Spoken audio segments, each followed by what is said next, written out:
Hey, this is your girl Calandra Gant. And I am Daphne Hilton Yes, and we are here tonight with Conversations with with Blue Blue Mile.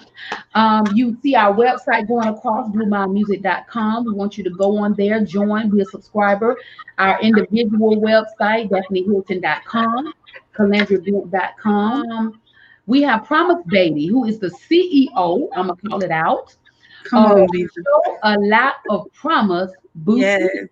yes, And we're yes. so happy to have her tonight to share her story, man. When we read her story, I'm the researcher, I'm the reader of the bunch, I and read, I'm more of a researcher than a reader. when I saw this testimony, it really spoke to me, and some of you is gonna really speak to tonight. So, welcome, Promise Baby. Hey, Hey, everybody! woo, woo, and woo. How y'all doing? How y'all doing? We're doing great. We're doing Good, great. good. We're doing great. We're so glad that you were able to join us tonight, Promise. Yes, My yes. pleasure. Thank you so much, so much, so much, Jess, No, thank for you. honoring us with your presence. We just really, it's an honor for you to just be a part of tonight's session and birthing of business in the pandemic. You know, how you're holding up in the pandemic. There's so many things that's going on in the pandemic, and God is still blessing in the Yes. pandemic. Yes, he is. We ask God to continue to keep his arms and his hands on those that are losing their loved one, those that have been affected by this pandemic. But we still thank God for the blessings Yes, in all of this. So I'm just really yes. excited that you have decided to to bless us with your presence tonight, Miss Yeah, Chris. my pleasure. My pleasure. No, thank you. Awesome. So what we want to start off with, as we always do, we want to find out who is Promise. I read your story. I read what makes Promise, but tell us where you're from because we know you're not originally from Atlanta. No, So let us know where you're from and give us a little background A about little who bit you about who are. you are. Right. who am I? Well, no, I'm not originally from Atlanta, but I do love Atlanta. I am Yes. from Los Angeles. I was born and raised in Los Angeles, California, and I came to Atlanta in 2007. So I've been here a while, but I'm originally from Los Angeles, California. Okay, I am, LA. yes, yes, West Side.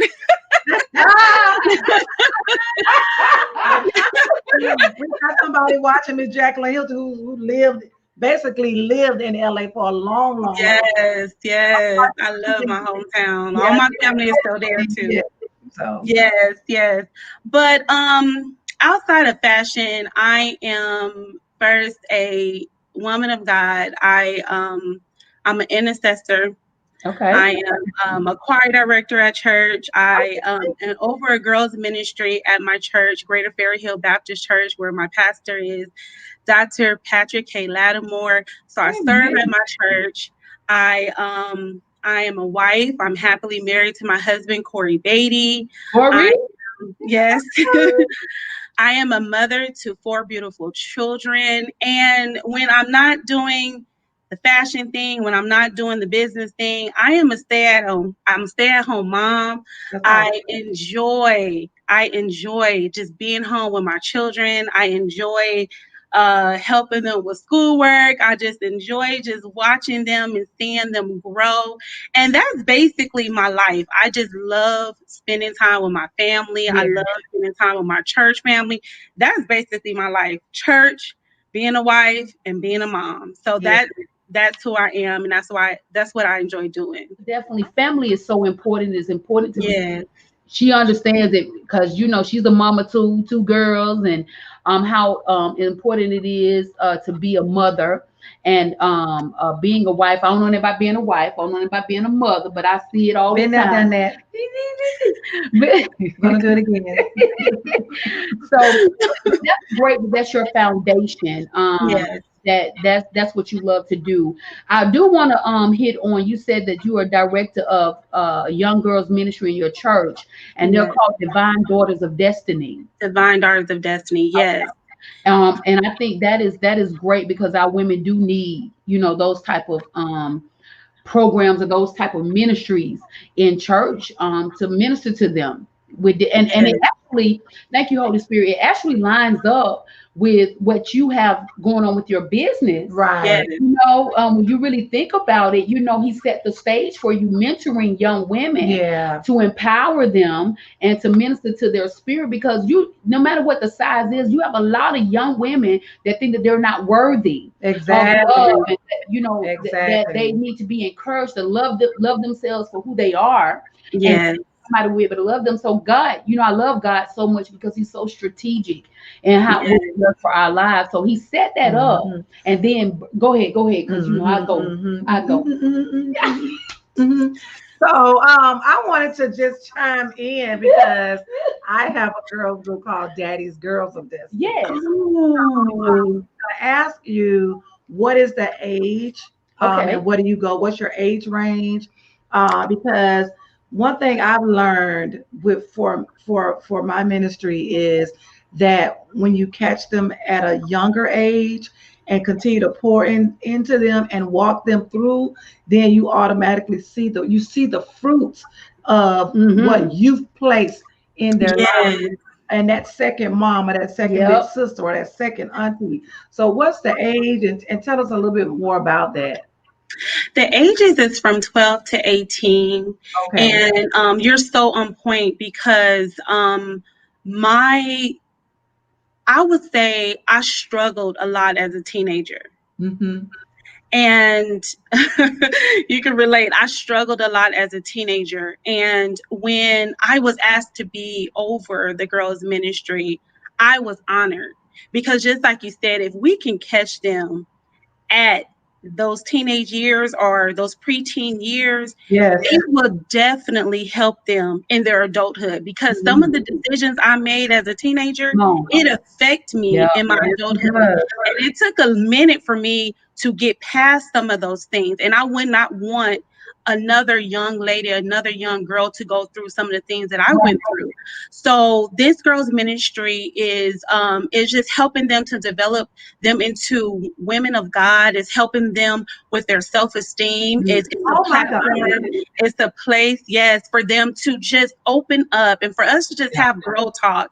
And so I'm just so honored to have this ministry. And you're right, Calandra, it was a setup, because just last month we had a conversation, and when I tell you, these young girls were just expressing how they want to be business owners and how they want to write books and how they want to be doctors and lawyers, and for those who can't afford lawyers and for those who can't afford healthcare, they want to help the community. And when I tell you, when I was able, I didn't want to, of course, announce my business before it's time, but at that time I already had my business together, and I was able to tell them about my business. I was able to tell them how I started. And when I tell you, it was just an amazing experience to actually say, hey, y'all have a leader, y'all have a director that is actually doing what you all want to do. Actually And reachable, somebody they can actually touch, someone that's reachable. Yes. Actually see it in the forefront of their face, saying that if Miss Promise can do this, I can do this. Yes. That's what we need for our young women. That's when I tell you, that's what we need for our young women. Because sometimes we have dreams as young girls, and the dreams are in our mind. We want this, but then you got someone telling you that dream is so far-fetched because of the society or what the community is telling us or what the world is telling us. But now that they have someone that is in arm's reach, that is being successful at what they want to do. So I commend you on that, and don't stop. Continue to be that role model, that light for those young girls, because we need it. Even if you think about what's going on in the in our civil in the civil issues now with our African American women. And if you look how that is, and just women in general, but I'm talking about African American women. But if you kind of look at what's going on even in the evolution of that, and then the pushback with our African American women, it's good that our young girls have some reachable role models, those that they can see on TV and on YouTube and Instagram famous and Snapchat famous and TikTok famous. No, you got somebody right in your face that's doing famous, and is famous in the name of Jesus. We're Yes, in amen. the name of Glory Jesus. to you. You know, so I commend you on that, because that is something really dear to my heart as well. When Yeah. young women, you know, my group started at 8, because 8 years old and in third grade is a transition. Right. Young girls, you know, they become, I'm not a baby anymore. I'm actually you know, a little girl. I'm a girl. You know, so they transition into I want my hair like this. I want to wear my outfit like this. I want to da da da like this. When they in first and second grade, they don't care. But when they move into that, but when they move into that third grade, there's a transitional that's transition that happen in their mind, in their appearance, in how they feel about themselves. Yes. So tell us, because I know this comes segueing into what you got going on with, you know, what you're doing. So tell us some of those things with you, and how you overcome some of those things, especially transition into that young girl, and then become that preteen, and then become that teenager, and become, well, tell us some of those things. Oh Lord. I know, but I just had to, because I felt that in my spirit, and I needed to, you know, just kind of like, you know, express it, put it out there. Because when you do that, then I'm gonna transition it to because we else. already transitioned. Come on, come on. Y'all got to set up. But you know what? I'm glad that the girls that are in the ministry, most of them have been born and raised in church. Mm-hmm. And that's where my struggles came in at. Okay. And being a PK, my dad was a pastor all my life, even before I was born. And then just being in church, and at such a young age, I had a heavy responsibility in church. Heavy responsibility. And I'll kind of talk about that more as I tell my story, but I had a heavy responsibility in church. So everyone at a young age looked at me as this woman of God, this powerful young woman of God. I mean, I did everything. You know, if someone wasn't there to open the church, I was there. If someone wasn't there to teach Sunday school, I taught Sunday school. If someone wasn't there to do praise and worship, I did that at a young age.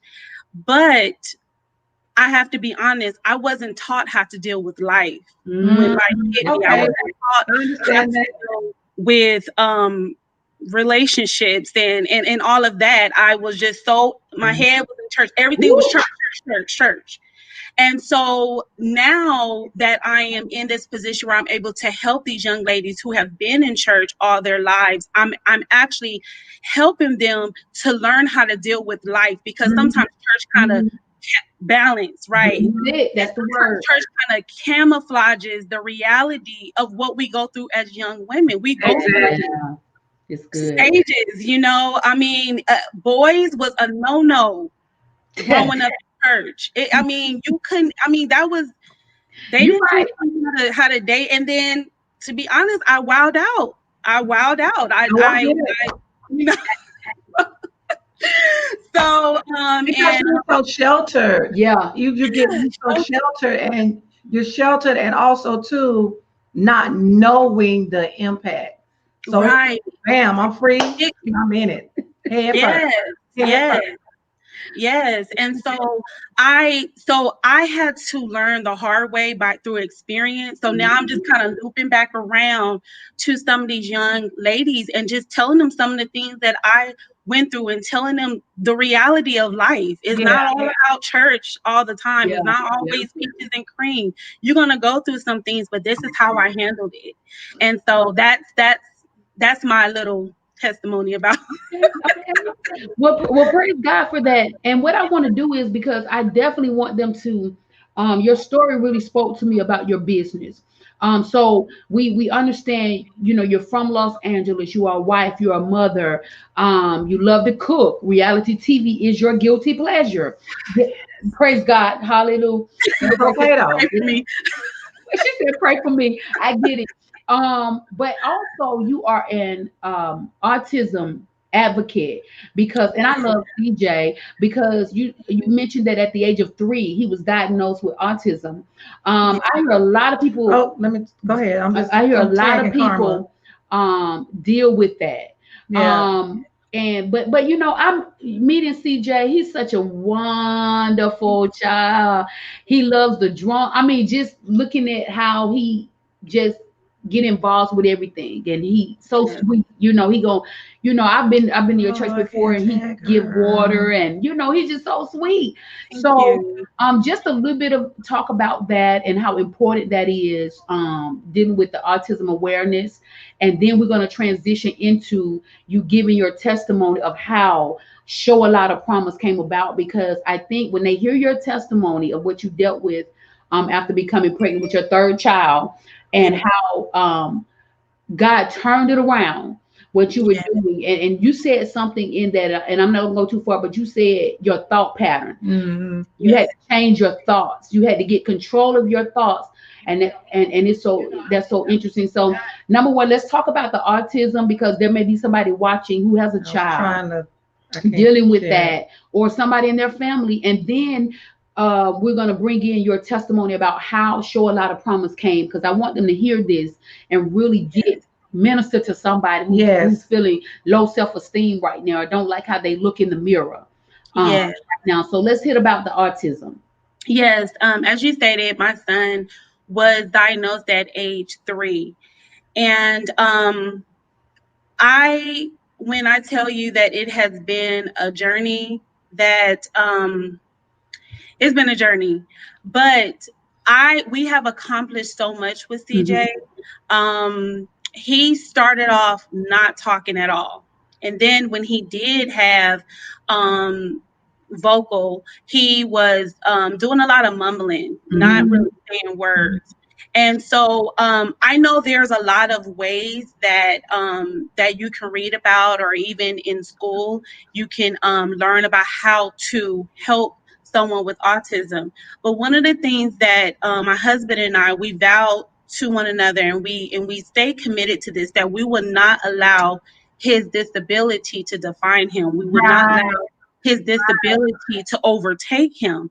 So when he, for an example, when he was younger, he wasn't really saying the words properly, and we couldn't really understand him. And even now, you can't really understand everything that he's saying. Before he would ask for something, or before he would want something, we will make him say the word Mhm. properly. And I Mhm. know to some people, when they have a son or a daughter or a loved one with a disability, you want to kind of spoil them, and kind Mhm. of feel sorry for them because of their disability. And I wanted to at that time too, because I'm looking at him, and I'm like, he can't do it, he can't say it. But we stayed on him, and we made him say those words. So if he wanted a cookie, we didn't give him that cookie until he said it to the best of his That's ability. awesome. Yeah. And even in church, I used to have to sit way in the back of the church, like the very last row. And you've been to our church; it's a Uh-huh. huge gym, and Mm-hmm. I used to have to sit way in the back because the noise Yes. just sent him off. And Yes. if you know anyone with autism, noise does not go well with them. And so it got to a point where I did that for a long time. And my husband was like, you know what? I don't want this to be something that is going to handicap him even more. So one day, when no one was at church, my husband was up there for rehearsal. And he and CJ by himself, he put CJ on the stage. Mm. He Awesome. started playing music really loud, really loud. And at first he was scared, he didn't know what to do. But he did that every time we would come for rehearsal or Okay. whatever. He did that over and over and over and over again. Again, that may not be something that you may read on the proper way of doing things, but that's what we chose to do. And y'all, CJ loves the drums. Yes, he CJ I does. will love it. Yes, he now does. I CJ love sits it. on the He, in the choir he sure stand, does. and you will never know that he used to be Yeah. scared of drums. Yeah. So that is the way that we handle him. We treat him like we do the other children. We make Right. him do his chores. We make him do everything else that the other kids are doing. We do not treat him like he has Any autism. different. Any And different. so I'm telling you, that is how he has become so smart and so independent. He Yeah. knows. I think I posted a picture. He knows how to go in the kitchen and make his own breakfast. When the Yeah. doctor told me that he will always be dependent for the rest of his life. Yes. Come I on. went to the he went to the doctor about 2 years ago, I'm gonna get on and the here. doctor put on that paper he will always have to have somebody with Hmm. him. Hmm. And And guess he, what? God is defying all the odds of that against that. Yep. yes, Yep. yes, I just thank yes, God for that. Yeah. Yeah. yes, Corey's on. That is a blessing. That testimony, and I hope people realize that everybody's different. Every household is different. yes, You have yes, to do what works for your household. You have to do what God says do for your household. Exactly. So, and I that blesses me because they're so quick to people put people on drugs and Right. medication and all of these things, when sometimes it just takes a little bit of extra push, a little bit of extra love, a little Right. bit of extra what Jesus, try Jesus, One more time. try JESUS. Jesus. One more yes. time. Let me say this. A friend of mine, I tagged her because I really wanted her to hear your story because her son is autistic as well. But I think his is a little bit more advanced. Mhm. And it's amazing because his name is Kendall. That's my friend. And Kendall is gotta be 6'4". And Kendall right now, he graduated, let me see, 8th grade. So he got to be in the 10th, 10th grade now, I think. So we didn't think he was going to be able to walk the stage because my I was working in youth ministry at the time, and we didn't think he was going to be able to walk the stage because the lights sometimes bother him. It was too much, Yes.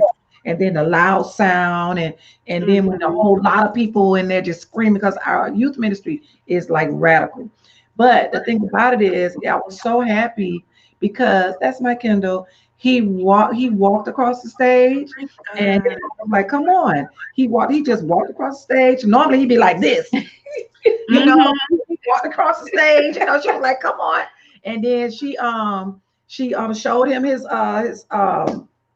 diploma, little certificate and a little thing. And he was just like, and it just made me feel so good because a lot of times when the doctors tell you one thing, Uh-huh. you know your child more than anybody. And you know a God that has so much more power Yes. than God is saying. My Yes. So I just appreciate you sharing that because, like I said, little Kendall, he ain't little because he's way up here. But he's just right now, I think he's 15 or 16 now. And it's amazing to see the development because Yes. his mama works with him. His mama don't Yes. see him like he has a handicap. Although he doesn't speak, he hears, but he doesn't speak. Everything is Right. just like you said, mumble. And some things makes him very, very irate. Even when Yes. he's talking like this. And Yes. you learn to understand that. And let me say this, I appreciate parents like her Yes, I'm because a fact, y'all.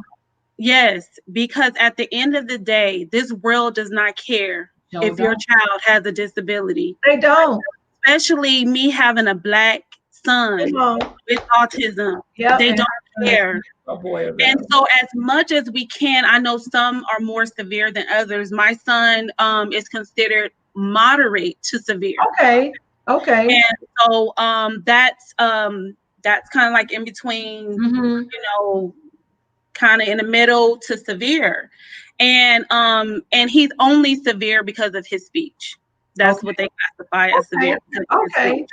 But anyways, but it's important for parents who have a child with disabilities, if you can. Again, I understand there's certain circumstances depending on how severe it is, to not coddle your child, to Yeah. make your child as independent as possible. It's You're possible. not going to be here always. Exactly. And that is what, and especially with a male, because there's more male Exactly. autistic than Exactly. female. You don't see a whole lot of female Right. autistic kids.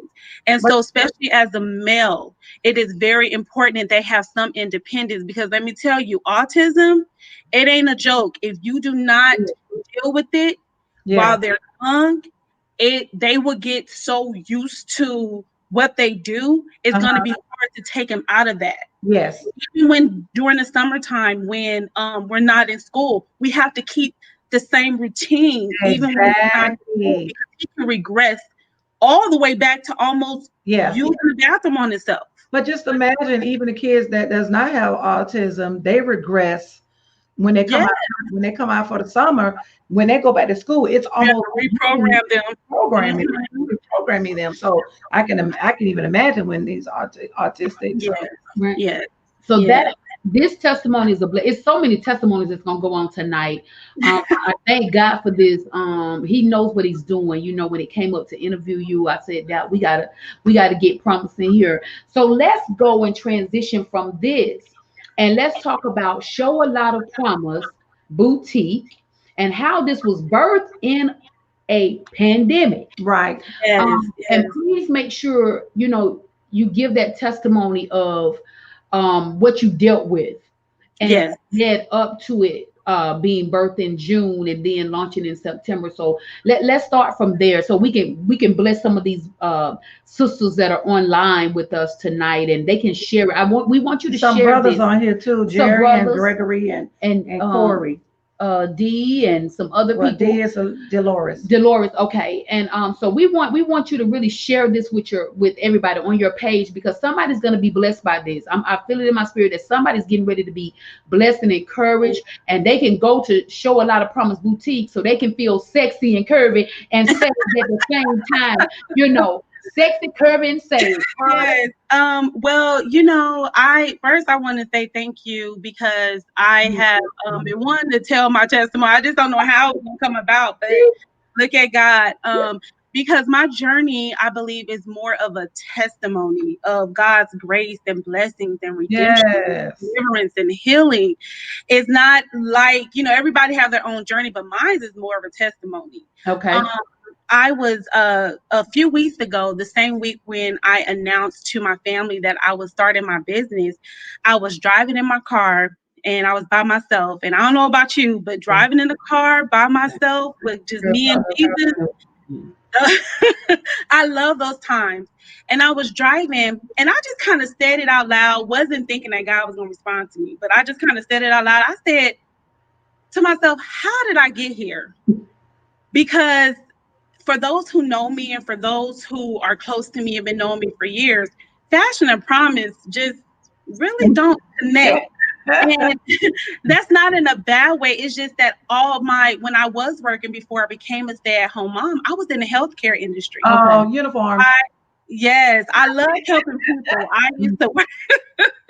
I used to work in the hospitals. I was a nurse's aide in the nursing home. I used to work with the elderly. I just love working and helping people. So that has been me all my adult life. So I had to ask myself, how did I get here? And God immediately answered me. He said, fashion has always been in you. And I said, it has? And so he said, think about it. Fashion has always been in you. And so as I thought about it and I reflect on it, he took me back to my childhood. And I remember in the eighth grade, I was in the eighth grade in the around 1994, 95-ish. And I remember he took me back and I started thinking about my older sister. And I believe that's when I first became exposed to fashion by watching her and seeing how she dressed. I mean, listen, we were in the 90s and, everybody at the time wore cross colors and Yes. FUBU, Carcanine, Vans, LA Gear, whatever. But her style was so out of this world that she was on a whole nother level. And I was able to see that every single day, see how she dressed. And Mhm. also me and my sister, we used to love the way she dressed, but I more so, probably more than my sister, I paid attention to the details. I Okay. paid attention to how she matched things and how she Yeah. shoes with the dress and how she was always well put together. I paid attention to that. Love And it. in that same year, around that same time, God had to bring back to my memory that my mom had a Mm. boutique at that time. Okay. She had an actual boutique. Like I stated before, I Wow. was a PK. Yes, she You had a is so fired up, but keep talking. Yeah. yes. I told you before that I was a PK. So at my dad's church, she had a boutique and she actually rented out a building and had her own physical store called Sue's Wow. Boutique. And God had to bring that back to my memory. That was deposit in me then.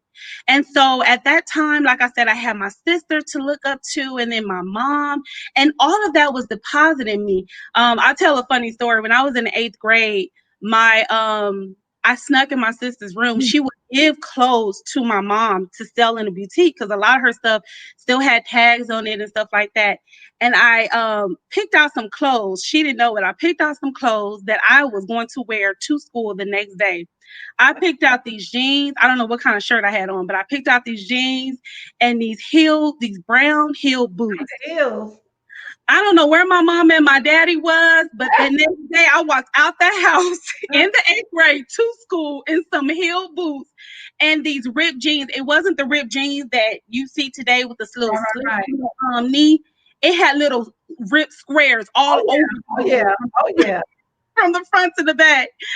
And I knew then, I knew I had it in my mind, my friends are going to look at me like I'm crazy, because back then we were wearing the overalls and, like I said, the cross colors and the skirts and the Keds and the Vans. We were kids. We were dressing like kids. Here I come to school with some ripped jeans, some high heel boots, prancing around the playground, could barely walk in the heels. And everybody's looking at me like, what do you have on? But I didn't care. I didn't care. I knew I was dope. Right. I knew I was dope, but that day I couldn't play double dutch. I couldn't play tetherball. I couldn't play handball because I had to wear those shoes all day. I didn't have no other shoes. Oh, me hurt. But that's just a funny story that I remember back then of just admiring my sister. But yeah, so it was depositing me. But more on a serious note, moving on into my teenage years, going into my 20s, fashion. During that time, when I was 18 years old, my mom and my dad separated. They were going through a divorce. And we, of course, me and my siblings, we chose to live with my mom. And so therefore, we had to go to another church.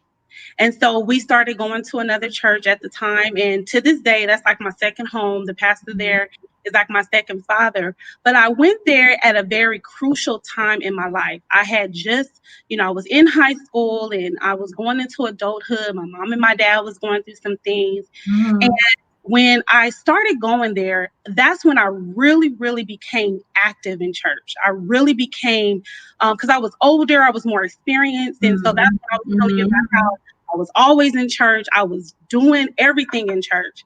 And I came from a very strict background, church background, as it pertains to fashion. Okay. Fashion was not, if you came to church fashionable, at my church at that time, we were non-denominational, but we had more Kojic fashion, because that's who we fellowship with the most. To this day, all my church friends, most of them are Kojic, if they're on here. Most of them are Kojic. They know what I'm talking about. But I came from a very strict church background. We could not wear pants in church. We had to wear either dresses or skirts, and the dresses had to be past your knees. You could not have it clenching your waist, or you could not show any arms. You could not show any lipstick. Yes, you couldn't wear lipstick. If you had on earrings, they had to be little studs, or you didn't wear earrings at all. Couldn't dye your hair. Couldn't have crazy hairstyles. You had to have your hair kind of in a bun, and just a simple conservative look. So I came from that. Background, and so all my clothes were oversized. I looked older than what I was. I looked plain. I didn't even look like a teenager because of the way that I looked. And at that time, if you were fashionable, you were bringing more attention to yourself than you were God. That's what I was taught at that time. Yeah. And so it's crazy because at that time, that's when, my family, even to this day, I have a musical family from all different kinds. At that time, my siblings and my sister and them, record dealers, producers, songwriters, managers, road managers, they were in the secular music industry. I was the only one in my family that pretty much, they didn't go away from God, but they were on the road a lot. They were in the studio a lot. I was pretty much only one that's kind of stayed in church. Yeah. So when I would go around them, you saw the difference in how I look versus how they look. I was looking all homely and looking like I was 85 years old because even then it was depositing me that looking nice and dressing nice, that was almost out on the stand. Yeah, worldly. It was worldly. I get it. Yes. And I remember one day I went to I was working as a nurse. I was probably 22 at this time. I was working as a nurse and it was on a Friday night. Now, back in the day, Friday nights we was in church and Saturday nights we were, and they did that on purpose because they used to say that Friday nights and Saturday nights was the devil's night. Exactly. So they wanted all the young people to be in church. So they purposely had church service on Friday night and Saturday night. So you wouldn't go out partying and stuff. But they didn't know we was doing stuff behind closed doors, but exactly. But it was one Friday night. I went to church. I went to work and I was working I was a phlebotomist at American Red Cross at that time. So I had my nursing uniform. And that was another thing. Because on Friday nights, I knew I had to go to church. I had to buy me a nurse dress. Wow. I'm going to American Red Cross looking like the usher. The usher. The ushers with the nurse hats and nurse. Yes. That's look, on Friday nights, I was going to work looking like that because I knew I had to come from work straight to church. I didn't have time to go home to church. And I had to open up service. So I remember one day I thought I was going to get off work on time. I had on my nurse uniform, not the dress one, with the pants, because I thought I was going to get off work on time. And if you know anything about the blood donation center, sometimes when people give blood, they pass out. Yeah. So this one lady decided to pass out. She was our last client of the day, and it took her longer than normal to get back. So I had to stay overtime.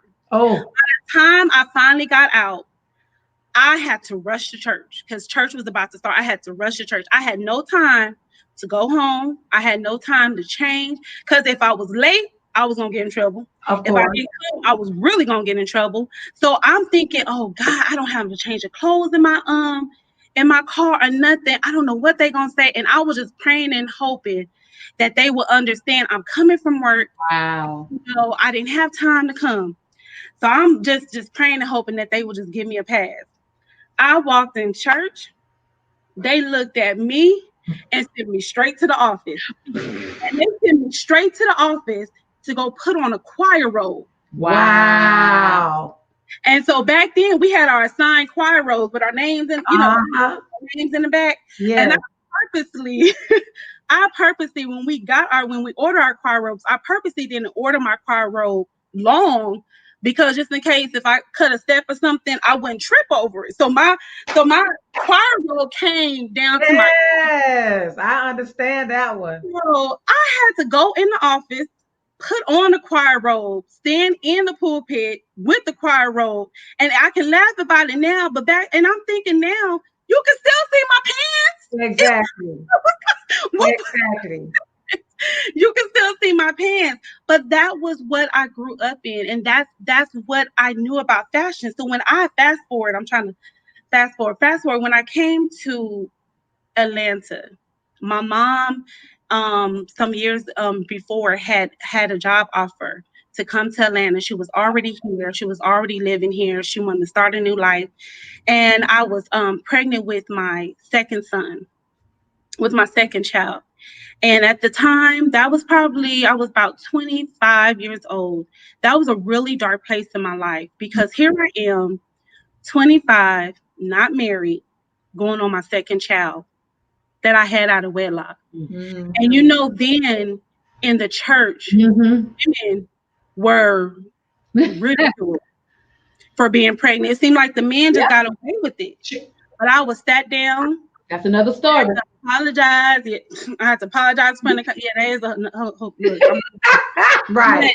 I was broken and we just had this conversation today. Right. Yep.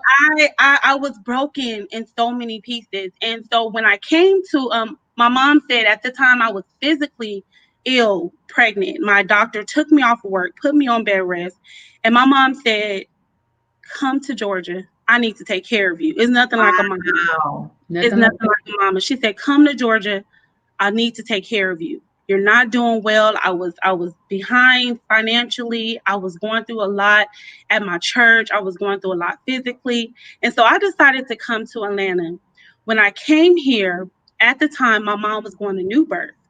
Okay. And I remember that's when New Birth was really cracking. Man, you couldn't even get in there. You couldn't even get, no. You couldn't even get, I mean, parking was crazy. Yes. And so I remember going to New Birth. And what amazed me was the size, of course, because I'm used to a storefront church. That's why I okay. Okay. But the size was overwhelming. But I saw young women that looked like me who was dressed fashionable in jeans, dressed cute, and still serving God, still praising God, still worshiping God, still serving in the church. And here I am, and I'm amazed. I called my dad. I was like, Dad, there are young women who look like me, who was dressed like this or dressed like that. God. I was amazed by that. I know it sounds crazy, but that was like, I've never seen that before in church. Never seen that before in church. And so anyways, I sat up under the teach word of God at New Birth for 2.5 years. That's awesome. I didn't do nothing. I didn't serve. I sat. I went to every Bible study. I went to every church service, and I just received because God had to deliver me. All right. I had to be reintroduced to God in a different way. I learned God in a different way. I had to unlearn some things. And I thank God for my foundation. I thank God for my foundation because I still hold those morals to this day. Like, they didn't play back in the day. They didn't play you putting your mouth on a man or woman of God. Exactly. And I see today, when things come out about pastors or whomever, we talking about them. And we were taught back then, you lift them up in prayer. Whatever they got going on, you don't talk about it. You lift them up in prayer. So those morals and values from back then are still in me till today. But I had to unlearn some things. And so God had to deliver me. He had to clean me out with his word. I went to counseling. I joined groups.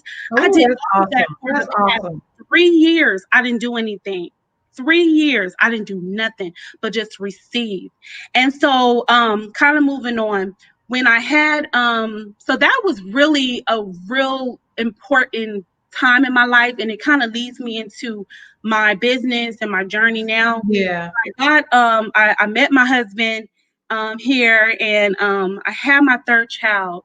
And when I had CJ, I went from 170 to almost 250 pounds. I had different things going on in my body when I was pregnant with him, but after I had him, that weight did not leave. With my other 2 children, the weight just fell off. But with him, my weight stayed. And it was for other reasons. I had hormonal issues going on, and, medicine and stuff like this. And so after having him, I couldn't fit none of my clothes. I did not like the way I looked in the mirror. That's where my self-esteem was tested really bad. I did not like the way I looked in the mirror. I didn't like my stomach. I didn't like my arms. I didn't like my cellulite. I didn't like how full my face was. I couldn't fit any of my clothes. I did not like myself at all. I didn't like anything about myself. Wow. And so it got to the point where, and that's when God had to pull me out of the pit. It got to the point where I could not look at myself in the mirror. I would literally purposely walk past the mirror really quick. Wow. So I would look at myself.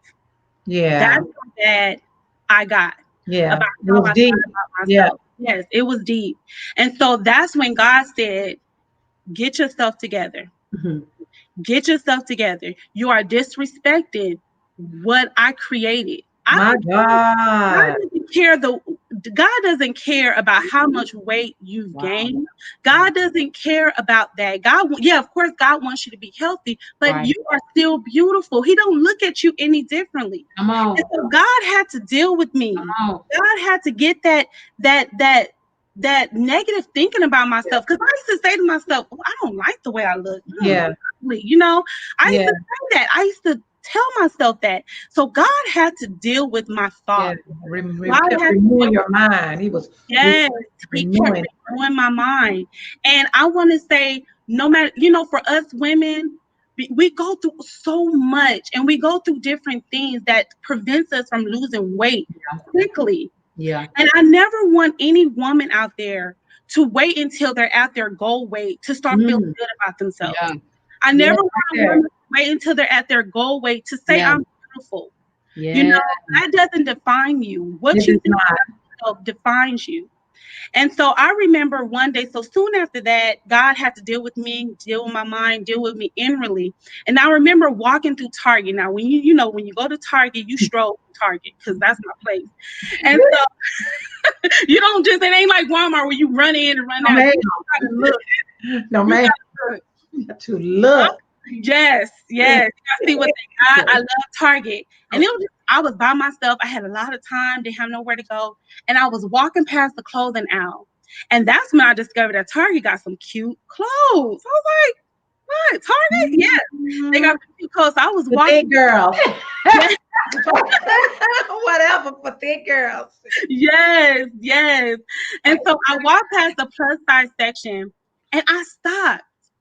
And I just started I was like, they got some cute clothes. I started putting pieces together, and it was nobody but me in those clothes. I was treating that area like it was my closet. Yes. I started putting pieces together, and of course, I couldn't afford everything, but I was going to the dressing room. I'm like, this is cute with this. I'll go in the dressing room and try it on. And when I looked at myself, because God did the work in me inwardly, when I looked at myself in the mirror, my confidence went through the roof. That's You awesome. couldn't tell me nothing. My confidence That's went awesome. through the roof. And when I tell you, I spent over an hour in that place just trying on different clothes. And that's when I discovered my own sense of style, my creativity. Yes.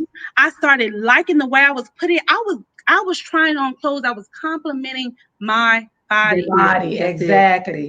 And so that made me feel good. So because I was thinking, ain't no clothes gonna look good on me, but oversized big clothes because of my weight and because of my stomach and my love handles.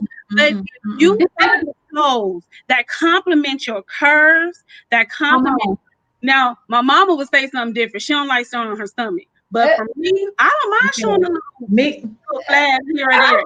Me. I don't mind it. All God's creation. It is. And let me tell you, Amen. shapewear is not a miracle worker. Shapewear is not a miracle worker. It really it's self-controlling. That's it. So but that's when I really started getting creative and style. So that leads me into every time I would go to church and every time I would go out, I would get stopped all the time. And people would ask me, where did you get your skirt from? Or where did you get your dress from? Where you look so cute. How did you do it? I mean, just questions after questions after questions. And I would take out the time to answer them. Yes. I would say thank you for doing that. Thank you for doing that. Because some women do not like to tell you where they shop at. No, they will not. They won't tell you where they got this, that. And I was the person, I will tell you where I got it from. Exactly. What aisle I got it from, how much do you want a coupon? Yeah, I mean, exactly. Let me tell you why. Because it's not gonna look the same on you as it does on me. So have at it. I'm supposed to have that. I want you to just, honey, strut your stuff because I'm strutting what God created in you. You know, how it is. And you will need a coupon. Yes. Do you need a coupon? And more importantly, I wanted other women to feel good like I did. So that's when, after some time, that's when I started my fashion Instagram. I wasn't trying to start my own business. I wasn't trying to be noted and all this other stuff. I started my fashion Instagram page and my Facebook page just so that I can just show my outfits and tell you where I got it from. I do that to this day. I give you all the details. I give you my measurements.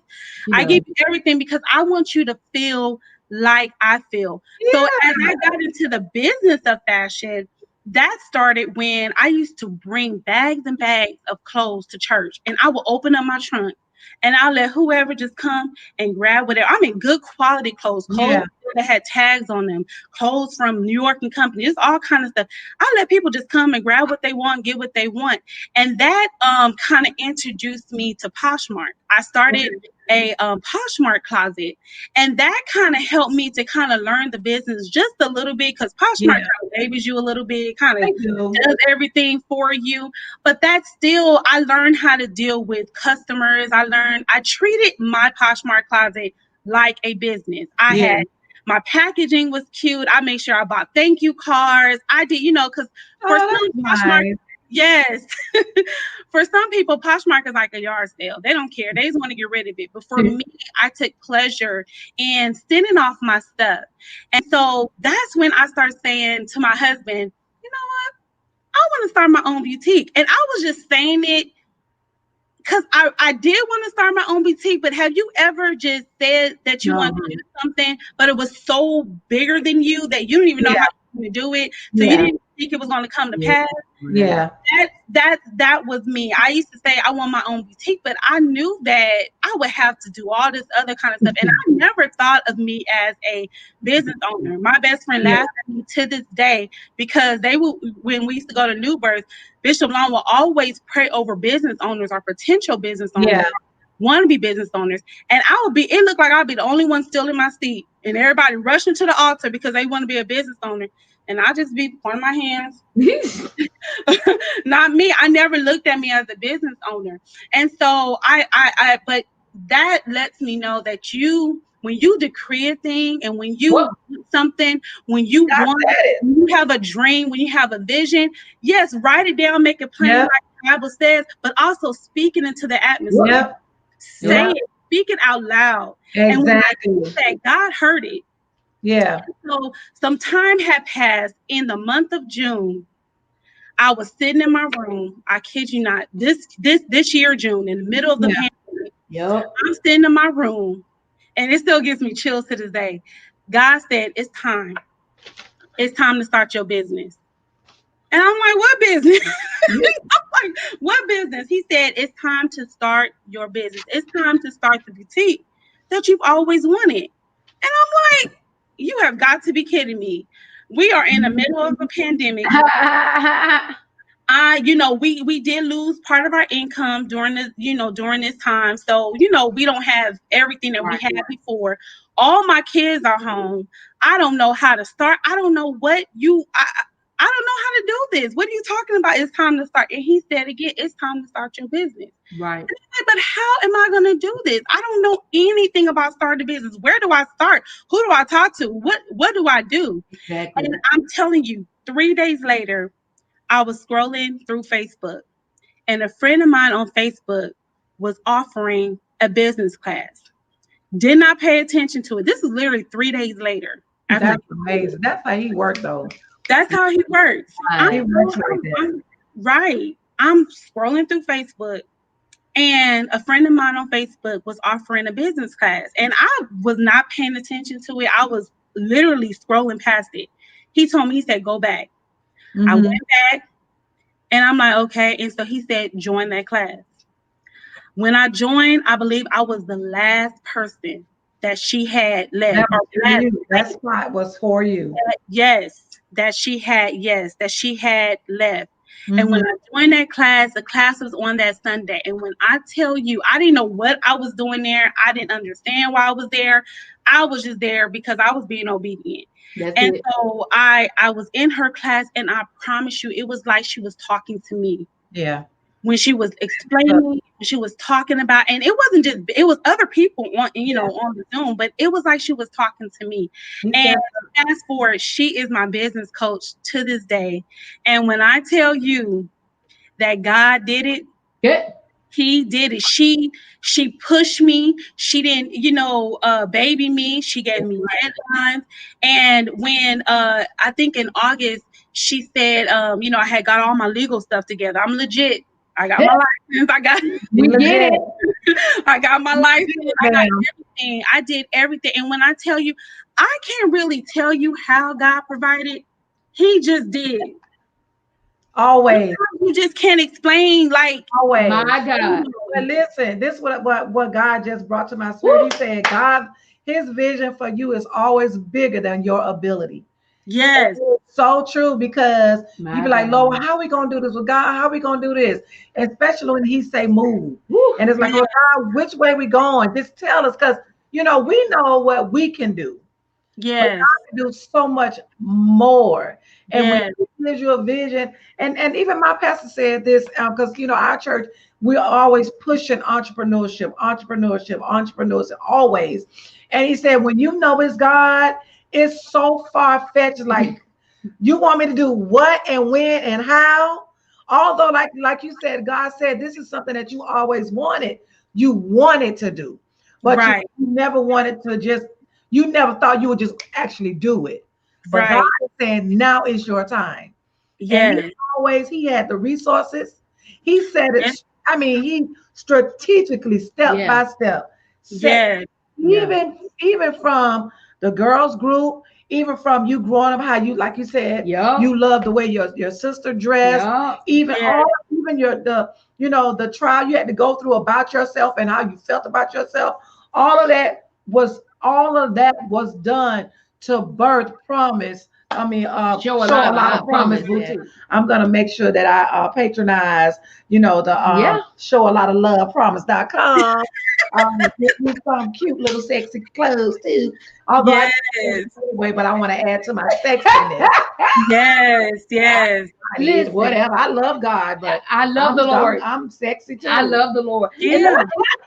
And let me tell you this, and I'm saying this because a lot of people think just because you love the Lord and you're a No. Christian and you 6 go to minutes. church, okay, and you go to church, that you can't have fun and you can't be exciting, and it's got to be dull and it's got to be boring and it can't be spontaneous. But I want to say this before we leave, Promise, that we really want to thank you. But because you obeyed God and you stepped forward, you have become a fashion influencer, plus Yes. size influencers. You work with Lane Bryant, Cato, New York and Company.